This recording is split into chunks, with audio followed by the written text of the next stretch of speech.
BSc part third की ठोस अवस्था भौतिकी पेपर फर्स्ट की इस अगली कक्षा में आपका स्वागत है। हम क्रिस्टल संरचना का अध्ययन कर रहे हैं, जिसमें हमने विभिन्न प्रकार के ब्रेवे जालक और मिलर सूचकांक का अध्ययन कर लिया है। इसके पश्चात हमें जो विभिन्न प्रकार की क्रिस्टलीय संरचनाएं हैं, जिनमें हम मुख्यतः 4 का अध्ययन करेंगे। वो संरचनाएं कौन सी हैं? सरल घनीय, अंतः केंद्रित घनीय, फलक केंद्रित घनीय और षटकोणीय संकुचित जो संरचना है। इन 4 प्रकार की संरचनाओं का हम अध्ययन करेंगे और हम देखेंगे इन 4 प्रकार की संरचनाओं में अधिकतम कितने जालक बिंदु या परमाणु आ सकते हैं। इसके अतिरिक्त इनमें जो पैकिंग है, जो एक तरह से ये कहेंगे कि किस संरचना के अंदर जगह कम रहती है, मतलब जिसमें ज़्यादा जालक बिंदु कम आयतन में व्यवस्थित हो सकते हैं, वो पैकिंग फैक्टर यानी संकुलन गुणांक कहलाता है। तो वो संकुलन गुणांक किस संरचना के लिए अधिक होता है, उसका हम अध्ययन करेंगे। तो सबसे पहले जो हमारी संरचना है वो है सरल घनीय। सरल घनीय संरचना से आप समझ गए होंगे कि एक घन के आकार का क्रिस्टल की एकक कोशिका का हमें चयन करना है। ये जो एकक कोशिका है ये घनाकार है, और घनाकार है इसका मतलब इसके लिए तीनों अक्षें क्या होंगी? एक समान होंगी। तो किसी भी एक अक्ष को हम ए कह देते हैं तो अन्य अक्ष भी एक होंगी। अब इस सरल घनीय संरचना में यहाँ पर हम 2 बातें पढ़ेंगे। एक तो समन्वय संख्या और दूसरा संकुलन गुणांक।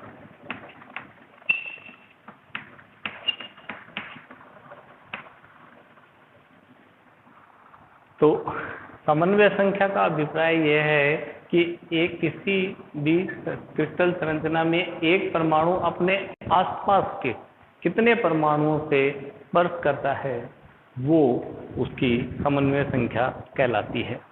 तो यहाँ हम देखें कि इसमें जो जालक बिंदु हैं वो इसके कोने हैं, घन के कोने हैं। तो घन के कोने हैं हो गए 8। तो यहाँ पर इसमें जालक बिंदु जो हैं वो 8, यानी कि 8 परमाणु इन सिरों पर व्यवस्थित, इन कोनों पर व्यवस्थित होंगे। तो अब एक जो परमाणु है हम यहाँ उसका चयन करते हैं कि ये परमाणु अपने आसपास के कितने अन्य परमाणुओं से स्पर्श करता है, जो कि इसकी समन्वय संख्या कहलाती है, वो हम ज्ञात करते हैं। तो आप देखिए कि ये जो परमाणु है, यहाँ पर अगर हम किसी परमाणु को व्यवस्थित कर दें, इस तरफ से ये परमाणु हो गया, इधर से ये परमाणु हो गया, और इधर इसी परमाणु का आयतन है वो आ रहा है। तो ऐसे ही इस तरफ, तो इस पर इस घन के ये कोने पर जो परमाणु है ये 1, 2 और 3। इसी प्रकार से इसको अगर हम बंद करें तो एक घन इसके पीछे मानना पड़ेगा कि इस तरफ हम चलेंगे तो यहाँ चौथा परमाणु और एक परमाणु ये आगे की तरफ 5वां और एक परमाणु ऊपर की तरफ 6वां। तो इस प्रकार से एक परमाणु सिंपल क्यूबिक संरचना में 6 परमाणुओं से स्पर्श करता है। तो इसकी समन्वय संख्या हो गई। आप इस घन के पास में और कण मान सकते हो। तो हमें पता है इसके पास में 1, 2 और 3 तो इसके तल में, और 3 के ऊपर 4 इसके ऊपर वाले तल में, तो 8 हमें घन मानने पड़ेंगे। तो इसके नज़दीक के हो गए 6, तो इसलिए इसकी समन्वय संख्या हो गई 6। नेक्स्ट, यहाँ पर 2 परमाणुओं के बीच की जो दूरी है वो a है। अब अगर हम यहाँ पर एक परमाणु मानेंगे तो उस परमाणु की जो त्रिज्या है वो है r। इसी प्रकार इस दूसरे परमाणु के लिए भी त्रिज्या हो जाएगी r। तो हम देख रहे हैं ज्यामिति से कि इन दोनों परमाणुओं के मध्य की दूरी हो गई 2r, और वो 2r दूरी किसके बराबर है? a की। तो ए यहाँ चूंकि घन है इसलिए तीनों अक्ष बराबर है, तो ए जो है वो यहाँ जालक नियतांक कहलाता है। ए क्या कहलाता है? जालक नियतांक कहलाता है। तो अगला काम है हमारे इसके लिए संकुलन गुणांक पैकिंग फैक्टर ज्ञात करना। तो पैकिंग फैक्टर कैसे ज्ञात करेंगे कि इसका पहले आप कुल आयतन ज्ञात कर लो। इस घन का आयतन हम ज्ञात करते हैं और उसमें देखेंगे कि उसका कितना भाग भरा हुआ है परमाणुओं से, यानी परमाणुओं को हम ठोस मानेंगे तो इसने आयतन में कितना भाग ठोस है वो हमें ज्ञात करना है। तो इस घन का आयतन, चूंकि घनाकार ज्यामिति का आयतन होता है भुजा क्यूब, तो a किसके इक्वल है? 2r के, तो ये आ जाएगा 8r3 r के टर्म्स में। इसी प्रकार आगे देखिए, एक परमाणु का आयतन जो है वो कितना होगा? अगर परमाणु को गोलाकार ज्यामिति माना जाए तो एक परमाणु का आयतन होता है, गोले का आयतन है 4/3 पाई r3।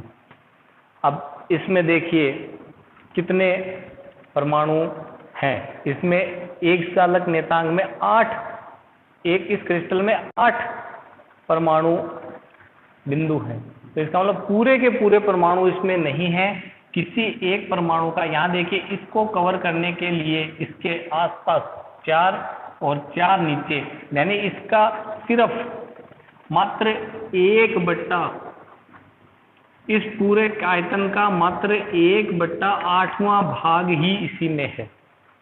तो एक परमाणु का जो आयतन इसके अंदर है वो पूरे परमाणु के आयतन का कितना है? 1/8वां भाग। और यहाँ पर देखिए 1 2 3 4 ऊपर और 4 नीचे, 4 4 8 कुल परमाणु है। इसलिए इन 8 परमाणुओं का आयतन हम ज्ञात करें तो ये 8 से 8 कैंसिल, तो यानी हम कहेंगे कि कुल मिला के इसके अंदर एक परमाणु के तुल्य आयतन है। तो अब समन्वय संख्या ज्ञात करने का फार्मूला होता है, अंदर जो जालक बिंदु है उससे जो परमाणु है उन परमाणुओं का आयतन बटे एकक कोष्ठिका का आयतन।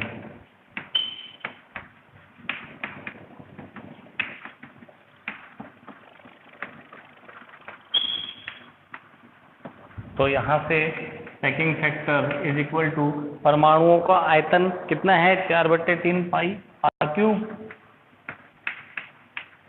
बटे एकक कोष्ठिका। तो एकक कोष्ठिका का आयतन है 8r³। तो ये r³ से r³ कैंसिल और ये आ गया 2 और ये मान हमारे पास में आ गया π/6 और π/6 का मान है 0.52 और प्रतिशत में हम चाहेंगे इस आयतन का कितना प्रतिशत है, तो प्रतिशत में ये आ गया 52%। तो 52% का मीन ये आ गया कि लगभग आधा भाग इस एकक कोष्ठिका का खाली है।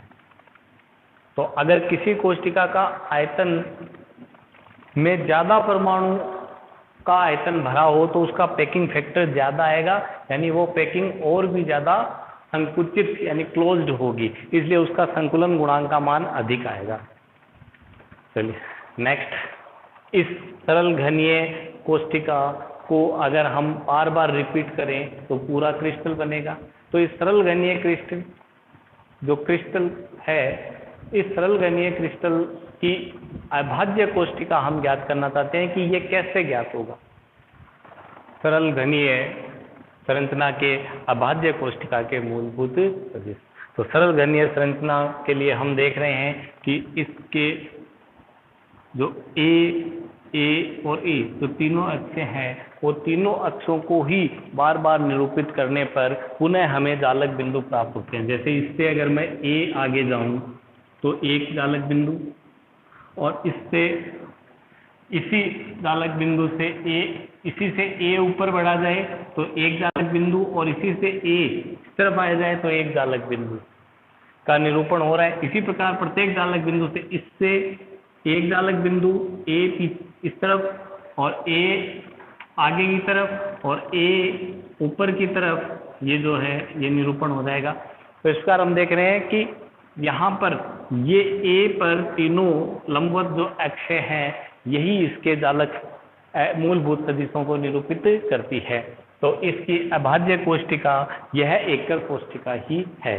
तो इसके लिए a x is equal to a i cap, हम किसी भी एक डायरेक्शन को, इस डायरेक्शन को आई कैप, और यहाँ स्पष्ट नहीं है तो यहाँ इसको देख लीजिए, ये आई कैप, ये जे कैप और ये के कैप दिशाओं को निरूपित करें। तो इसी प्रकार बी सदिश is equal to A J cap और सी सदिश is equal to A k cap. और एकक कोष्टिका का आयतन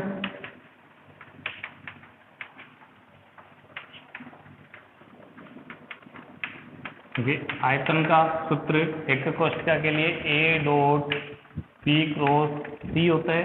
तो हम यहाँ पे a i cap dot a J cap cross a k cap, तो a cube common, i cap dot j cross k and j cross k is i cap and i dot i is 1, तो इसका आयतन हो जाएगा ए cube.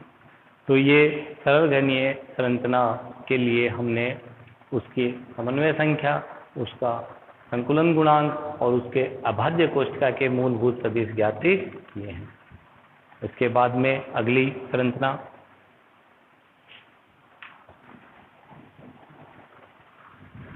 चलिए, अगली संरचना है अंतः केंद्रित घनीय। जैसा कि नाम से स्पष्ट है कि इस घन के केंद्र पर एक परमाणु होगा और वह कोनों के 8 परमाणुओं को स्पर्श करेगा। इसकी संरचना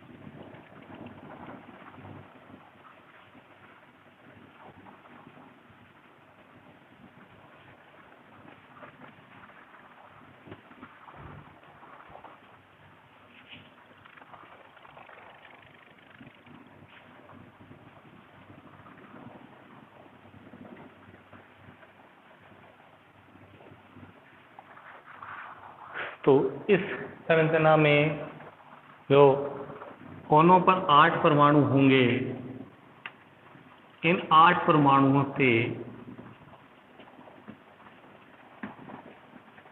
केंद्र पे रखा गया जो परमाणु होगा वो स्पर्श करेगा।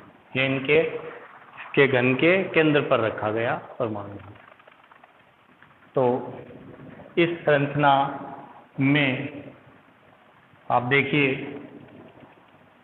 कि ये परमाणु जो घन के केंद्र पर है,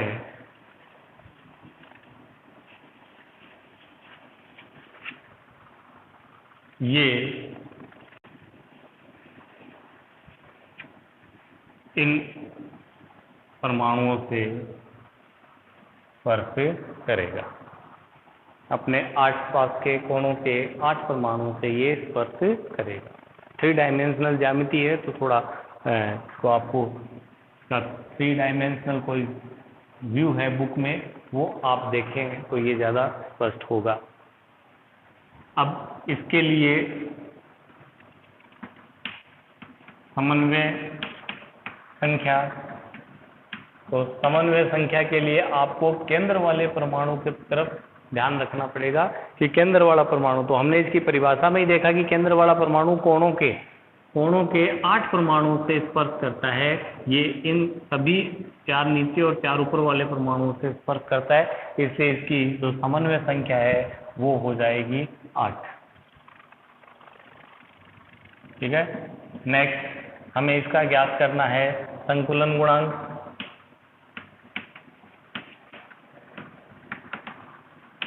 पैकिंग फैक्टर। संकुलन गुणांक ज्ञात करने से पहले हम इसके जालक नियतांक और परमाणु की त्रिज्याओं के मध्य संबंध पढ़ना चाहेंगे। तो आप देखिए कि ये जालक ए और ये भी ए, तो ये जो विकर्ण बनेगा यहाँ पे, इस विकर्ण की लंबाई पाइथागोरस प्रमेय से,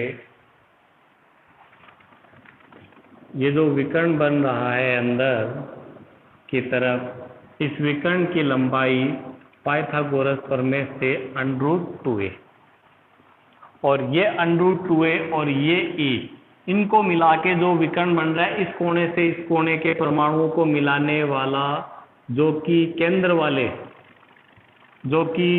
वाले परमाणु से होकर गुजरता है,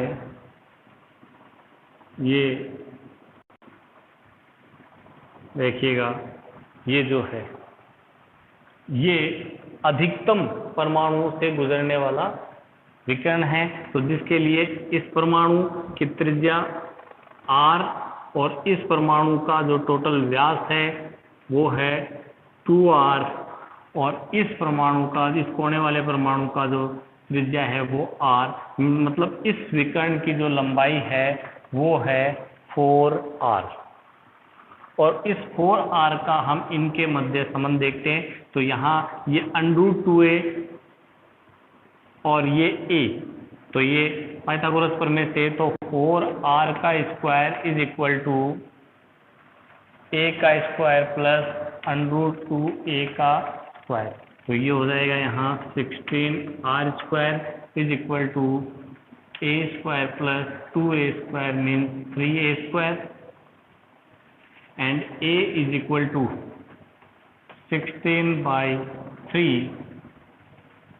r स्क्वायर का whole root and a is equal to 4/√3 r। ये आ गया a और r के मध्य संबंध।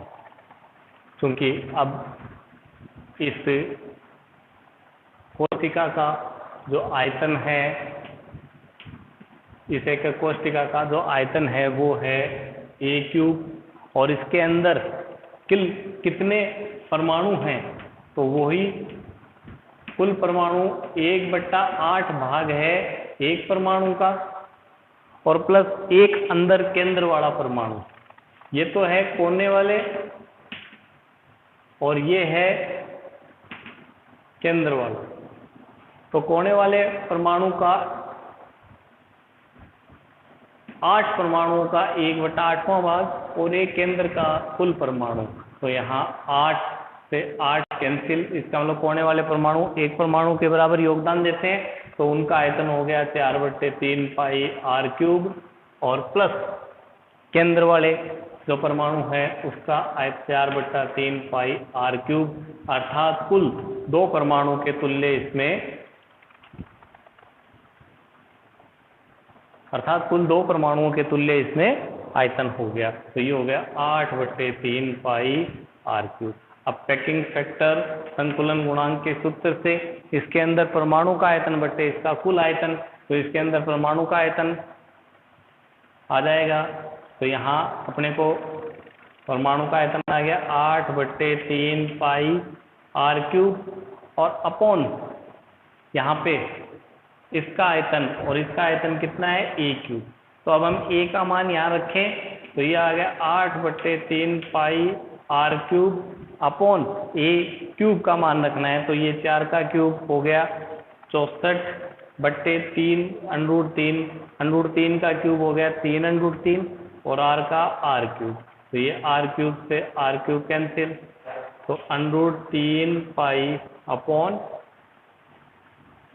8, और ये आता है 0.68, और प्रतिशत में पैकिंग फैक्टर जो आ जाएगा वो आ जाएगा 68। इसका मतलब इस कोशिका का 68% भाग है वो परमाणुओं से भरा हुआ है, यानी कि इसका 32% भाग है वो खाली है। तो ये सरल घनीय से अधिक क्लोज्ड पैकिंग यानी अधिक संकुचित संरचना है।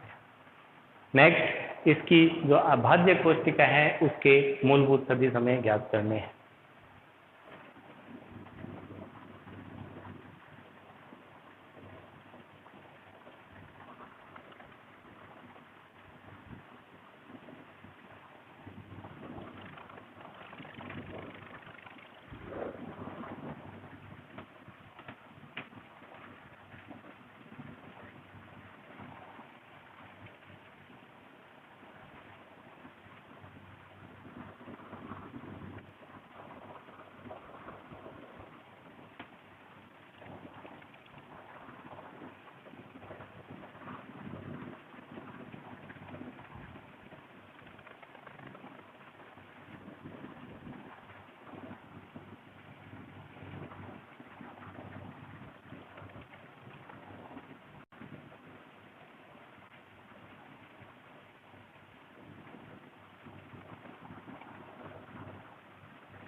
देखिए इस कि अभाज्य कोष्ठिका के मूलभूत सदिश ज्ञात करने के लिए हम इसकी अभाज्य कोष्ठिका का चयन करते हैं। इसकी जो एकक कोष्ठिका हमने बनाई है वो इसकी अभाज्य कोष्ठिका नहीं होगी। तो हम यहाँ ये देखते हैं कि यहाँ इस बिंदु के सापेक्ष आप देखिए, इसके नीचे एक घन है, इसके इस तरफ एक घन है और इसके इस तरफ एक घनीय संरचना है। तो यहाँ से इस घन का जो केंद्र है वो ये है और इस घन का जो केंद्र है वो ये है और इस घन का जो केंद्र है वो ये रहा। तो इस बिंदु से इन घन के केंद्रों को अगर हम मिलाते जाएं और इसी प्रकार आगे हम कोई बिंदु का चयन करें, उससे उनके आगे के इतनी ही मूलभूत सदिशों की दिशा में बढ़ते जाएं तो अंतः केंद्रित घनीय संरचना कोष्ठिका का निर्माण होता है। 3 डायमेंशनल व्यू है, थोड़ा समझने में कठिनाई रहेगी। चलिए, तो यहाँ देखो कि इस केंद्र से निरूपित होने वाली इस बिंदु से इस घन का केंद्र और ऐसे इस घन का केंद्र और ऐसे इस नीचे वाले घन के केंद्र को निरूपित करने वाली जो संरचनाएं हैं वो इसकी मूलभूत सदिश कहलाएंगी। तो समझने के लिए इसको हम थोड़ा सा, हो सकता है कि थोड़ा सा और नीचे निरूपित करूं तो ये समझ में आए।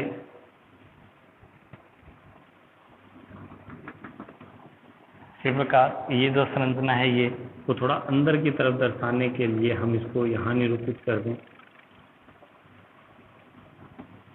घन के अंदर की ओर। इसके फलक पे नहीं है, इसके यहाँ अंदर के अंदर है ये। और ये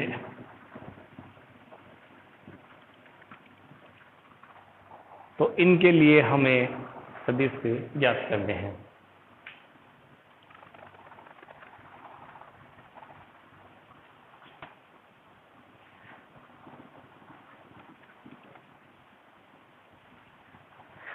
चलिए अक्षों का चुनाव करते हैं हम।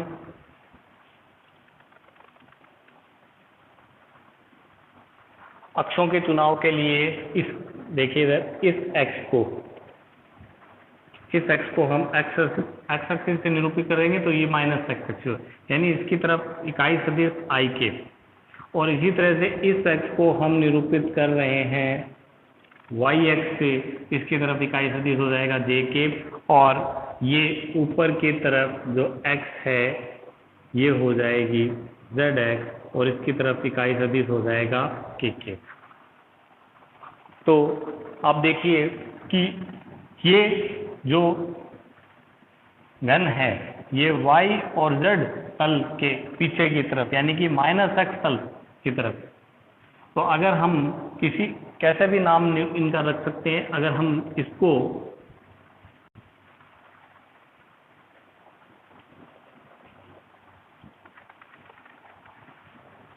हम इसे A सदिश और इसे B सदिश और इसे C सदिश से निरूपित करें तो ये A, B और C सदिश जो है वो इसकी अभाज्य कोष्ठिका के मूलभूत सदिश होंगे।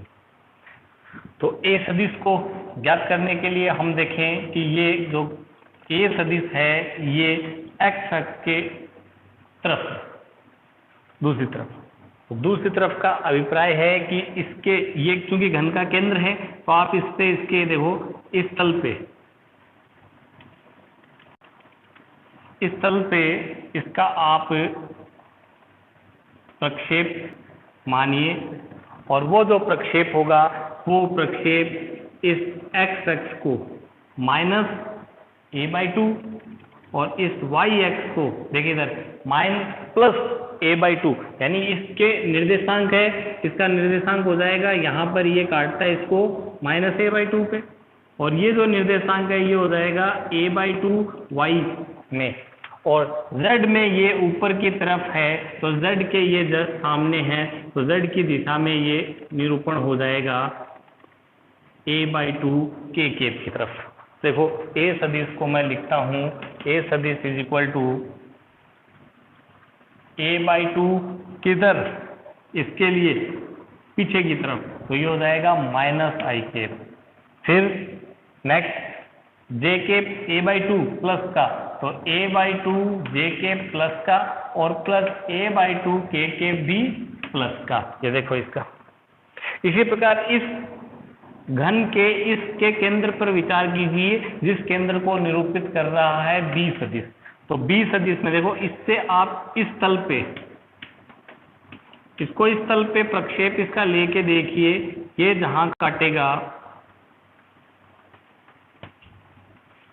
वो x अक्ष की तरफ a/2 प्लस y अक्ष की तरफ a/2 माइनस और z अक्ष की तरफ ये ऊपर ही है, तो ये हो जाएगा a/2 x अक्ष की तरफ और a/2 y अक्ष के विपरीत, तो इसलिए ये हो जाएगा माइनस और z अक्ष की तरफ a/2 के। इसी प्रकार तीसरा सी सदिश की अगर हम बात करें, ये देखिए, तो इसका प्रक्षेप आप ऊपर वाले तल पे देख लीजिए। तो इस ऊपर वाले तल पे अगर हम इसका प्रक्षेप लेंगे तो ये x को a/2, y को a/2, लेकिन z में ये किधर है, z पे प्रक्षेप इसका आ जाएगा नीचे की तरफ, तो ये a/2 i के प्लस a/2 j के माइनस a/2 के। ये तीन इसके मूलभूत सदिश हैं जो इस एकक कोष्ठिका को निरूपित करेंगे।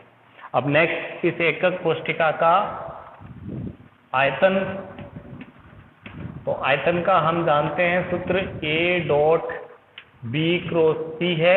आप यहाँ a b c के मान रखिए और इसको हल कीजिए, तो इस एकक कोष्ठिका का जो आयतन है,